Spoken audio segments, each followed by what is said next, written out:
As you know, there is enormous political pressure at the national and international level to pass legislation that will supposedly stop global warming. Hi, I'm Christy Pelletier, and I'm very concerned about the science that's being used to justify this legislation.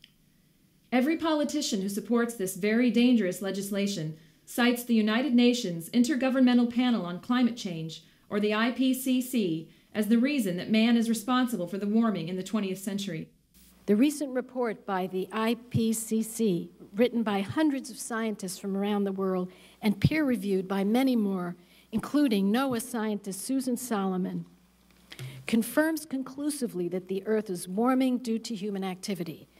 The IPCC is supposed to be the premier scientific organization studying the global warming issue. But is it? Or is it something else entirely? Let's take a look. The 2007 IPCC Summary for Policymakers strongly asserts that there is now enough evidence to say that it is very likely that man has caused the warming of the 20th century. That translates into a 90% certainty that man is causing global warming. Yet their conclusions are highly suspect. Just how unbiased is the IPCC?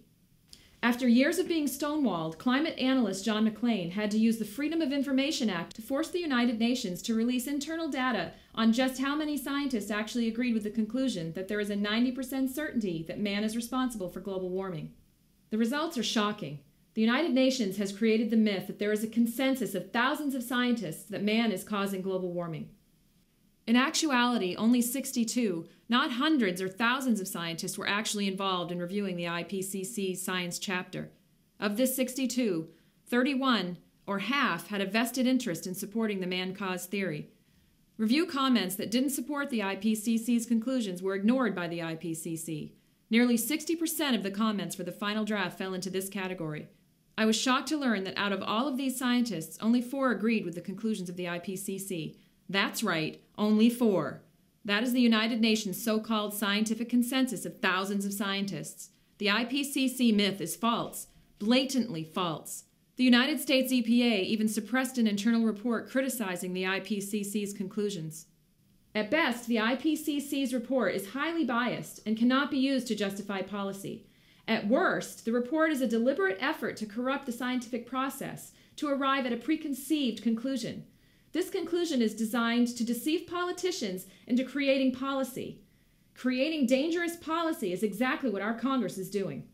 The biased nature of this report, combined with the overwhelming recent scientific results showing that carbon dioxide is not responsible for global warming, has led over 600 internationally recognized scientists, some of them former IPCC team members and authors, to abandon the man-caused global warming theory. Think about this for a minute. For every IPCC PhD scientist who supports the IPCC's conclusions, there are hundreds, if not thousands, who disagree.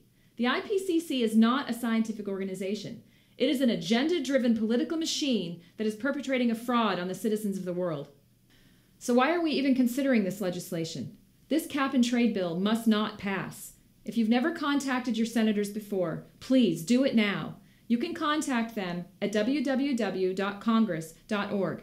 Tell them that unless they vote no on this dangerous cap-and-trade legislation, you will not be voting for them. Tell them that the IPCC is a fraud and is not to be trusted. Let's stop this horrible legislation together by passing the link for this video on to others that we know. Thank you so much for your time.